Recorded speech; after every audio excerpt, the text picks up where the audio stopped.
ओहो, चौथा में आए हैं, तीसरा बन गया आप लोगों का।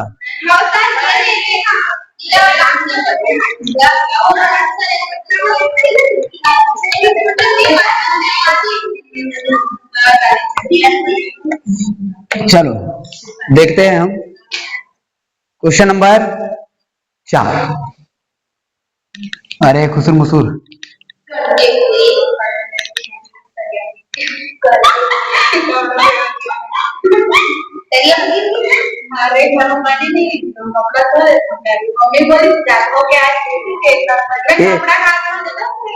ये तो बहुत बड़ी बात है कि कम से कम ये तैरिया की इतने बहुत बड़े बात हो गए। एक आठ करंट जोक निकल जाती, ये नहीं तो किसी तरह कर जाती। चल यार क्वेश्चन नंबर 4 देखते हैं। देख पुस्तक चित्र में दिए गए चित्र में से कितने ना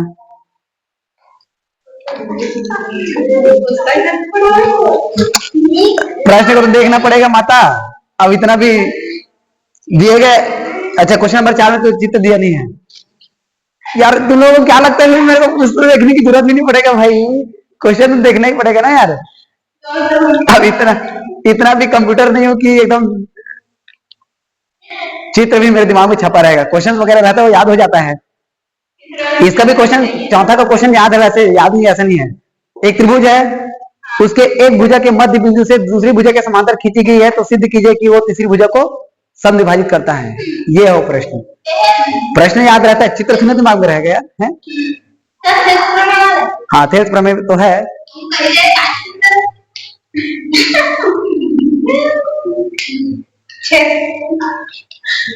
समान किसी एक त्रिभुज के एक भुजा उठाओगे और उसके समांतर एक रेखा खींचोगे, फिर वो दोनों भुजाओं को क्या करता है ना, एक ही अनुपात में विभाजित करता है।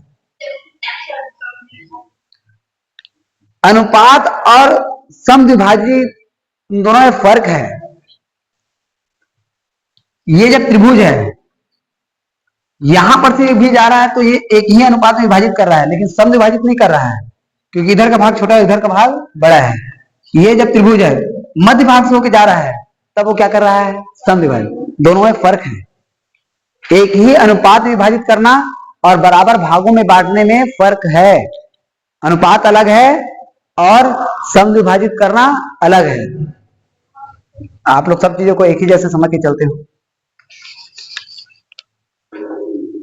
चलो क्वेश्चन नंबर 4, कथन को एक बार अच्छे से बताओ, प्रश्न को क्या कह रहा है।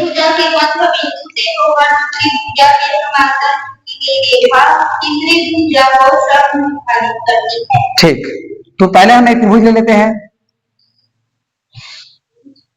इधर इधर इधर ये हमारे पास एक त्रिभुज मिल गया, नाम हमने क्या कर दिया इसका, ABC।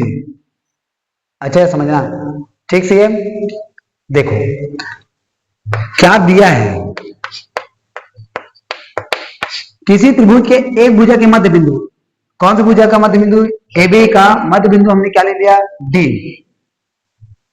त्रिभुज ABC में AB का मध्य बिंदु,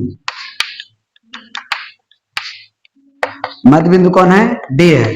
मध्य बिंदु D है बोला गया है, तो ये समझ जाइए इधर वाला भाग और इधर वाला भाग आपस में बराबर होगा, क्योंकि कौन सा बिंदु है, मध्य बिंदु। मध्य बिंदु मतलब वो बीच में है, तो वो दो बराबर बराबर भाग में क्या करेगा, बांटेगा।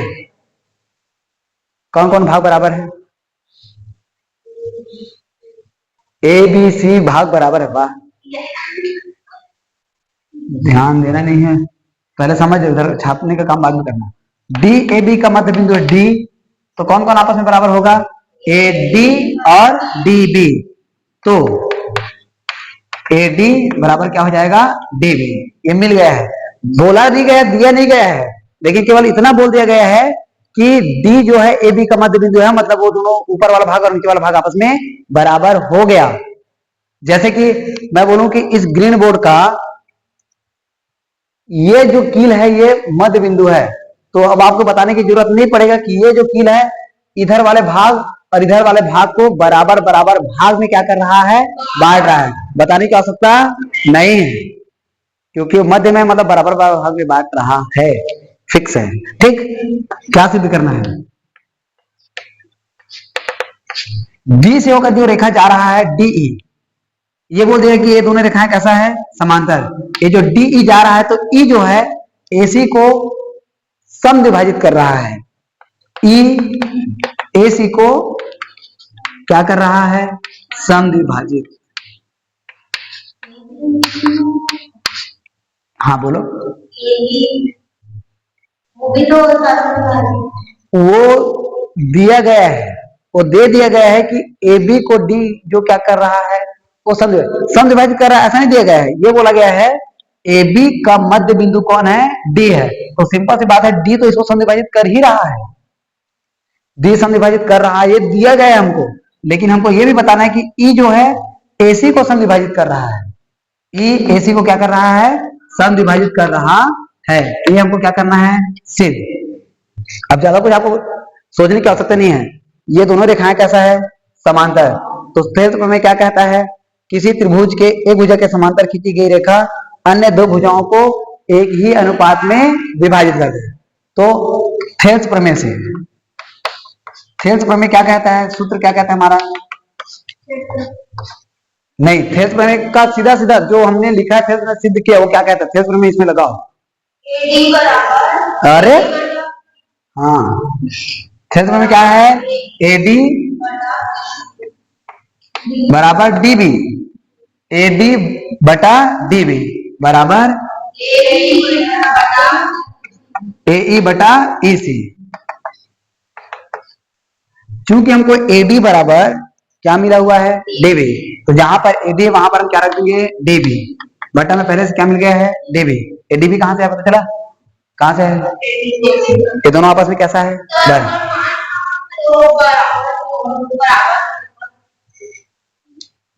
एकदम बच्चों जैसा प्रश्न करते हो आप। x बराबर हमको 5 मिला है और एक समीकरण x स्क्वायर प्लस 4x मिला है, क्या करते हो,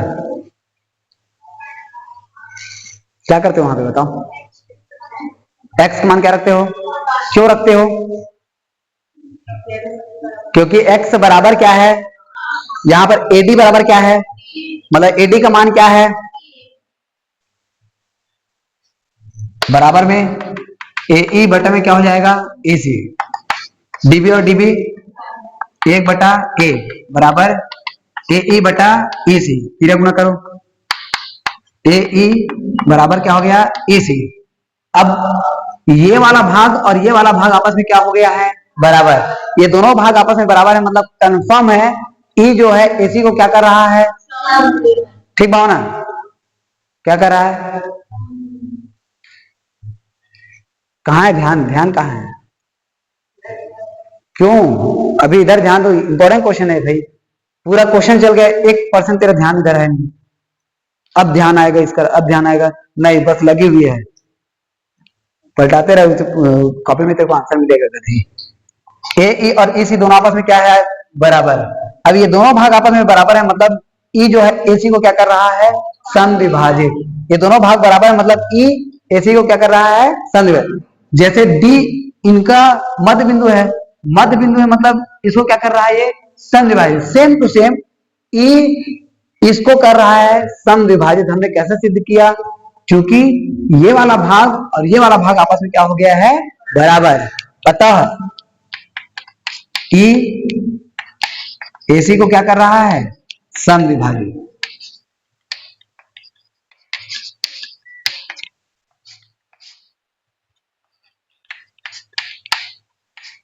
ये हो जाएगा हमारा आंसर में, यही हमको करना था सिद्ध। अब आप इसको किस तरीके से सिद्ध करोगे, दोनों छोटे छोटे भाग को आपस में बराबर करके, ठीक है। क्या क्या किया हमको समझ में आया है। पहला काम हमने क्या किया, हमने बताया भाई डी जो है ए बी का मध्य बिंदु है, और डी जब ए बी का मध्य बिंदु है मतलब ए डी और डी बी आपस में क्या है, बराबर। ये दोनों भाग आपस में क्या है, बराबर। अब हमको सिद्ध करना है कि ई एसी को क्या कर रहा है, एक काम और करना, इसमें लिख देना बीसी के समांतर, बीसी के समांतर कौन है, डी। तभी तो हम कौन सा प्रमेय लगाएंगे इसमें, थेल्स प्रमेय। समांतर नहीं रहेगा तो थेल्स प्रमेय लग नहीं पाएंगे, ठीक है, तो वो लिखना जरूरी है।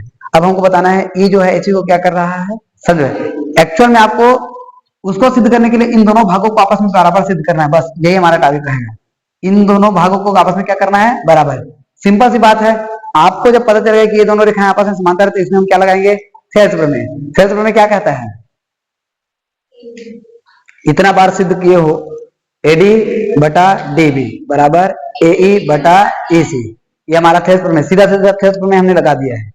अब चूंकि एडी बराबर में मिला है डीबी, तो जहां पर एडी है वहां पर हमने क्या रख दिया, डीबी। ऊपर नीचे से दोनों कट गया, एक बटा एक, तीन गुना किए, ये दोनों भाग आपस में बराबर, मतलब ये दोनों भाग बराबर हुआ तो हमने सिद्ध कर दिया ई जो है एसी को क्या कर रहा है, संधि भाग। खत्म। समझ में आया। क्वेश्चन नंबर 5 दिखाओ बुक।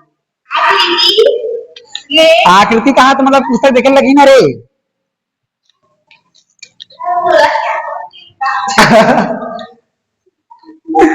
आकृति को देखने तो क्या भाई, मतलब आप लोगों को क्या लगता है सच में हर एक प्रश्न का उत्तर मेरे दिमाग में ऐसा छपा है ऐसा? ये क्या है? अच्छा ये क्वेश्चन नंबर 5।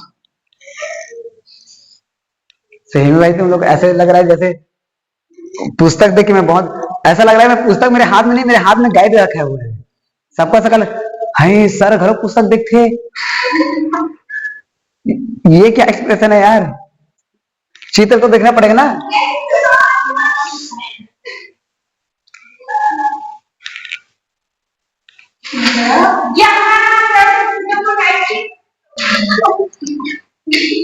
अरे बेइज्जती मत करो, कुछ भी बोले जा रहे हो। एक आकृति है एबीसी त्रिभुज,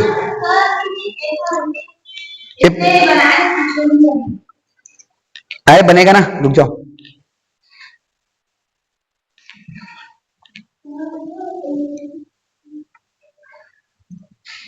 रुक जाना रे, रुक जा रुक जा।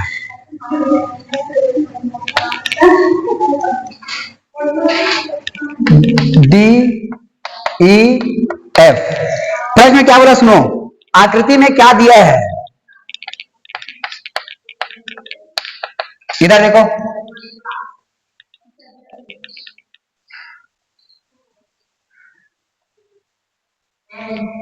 सुनो दिया है, इसमें एम एन कहां से आ गया रे, एम के बटन एन किसको, चलो सुनो क्वेश्चन नंबर 5 में ये आकृति है, इस आकृति में क्या दिया पहले उसको बताओ, प्रश्न में क्या दिया उसको बताओ आकृति में करके।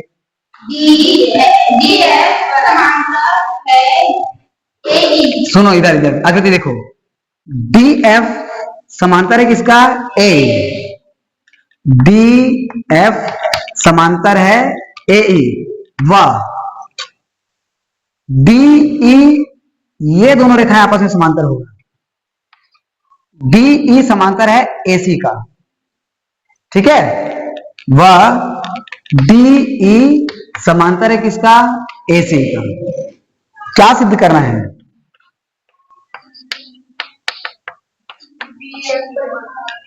डी एफ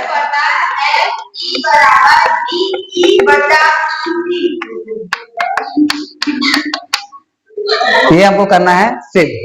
अब देखो थेल्स प्रमेय ही लगेगा पहला वाला समांतर के हिसाब से, क्योंकि डी एफ समांतर है किसका, ए का। अब वहीं से फोकस करना है,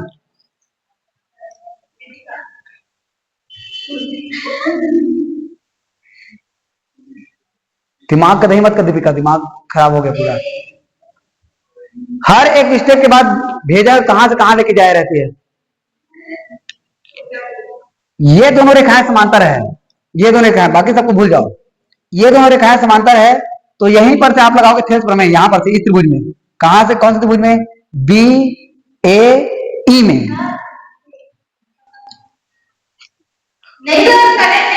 अले ये ऐसे कर दो उल्टा, ये ऐसे हुई से, ये जो ऐसे, तो ये है कौन हरे ए कौन हरे ए, ऐसे करें तारे, और ऊपर में कौन चल दी बी, ओके। और एक समांतर में कौन लाइन की चाहिए, ये वाला नहीं खींचना है, इस त्रिभुज में इंटर करना है, इसमें इसको भूल जाओगे ये है, ये दोनों रेखाएं समांतर है, तो बीच में कौन आ जाएगा? एफ। हाँ, तेरा भूल जाओ, और इधर क्या आ जाएगा? डी। समझ में आया कैसे बना है ये? इसमें लगाओ थेल्स प्रमेय, चलो।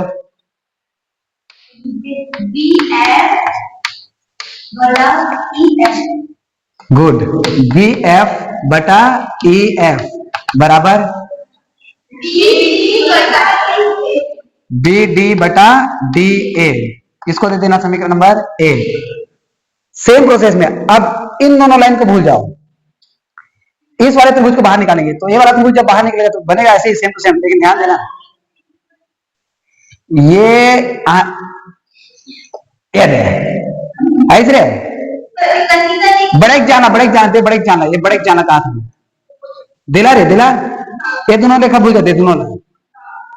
ओके, तो ये रहे, यदि बार कौन आगे?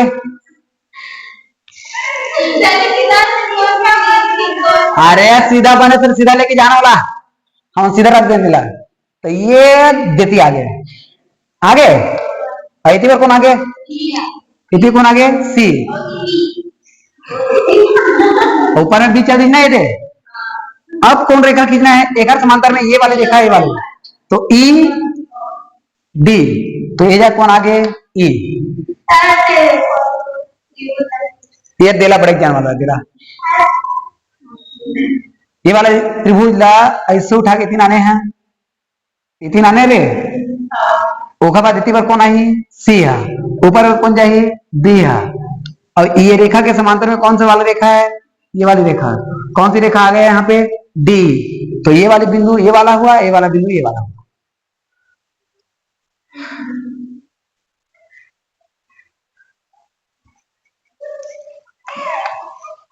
पहले कौन से त्रिभुज में गए थे? बी ए ई में, ठीक है। अब कौन से त्रिभुज में जा रहे हैं? बी ए सी में। बी ए सी में कौन कौन रेखा समांतर है? डी ई समांतर है ए सी। डी ई समांतर है किसका? ए सी। अब इसमें भी लगा देंगे हम थेल्स प्रमेय, लगाओ नीचा लगा।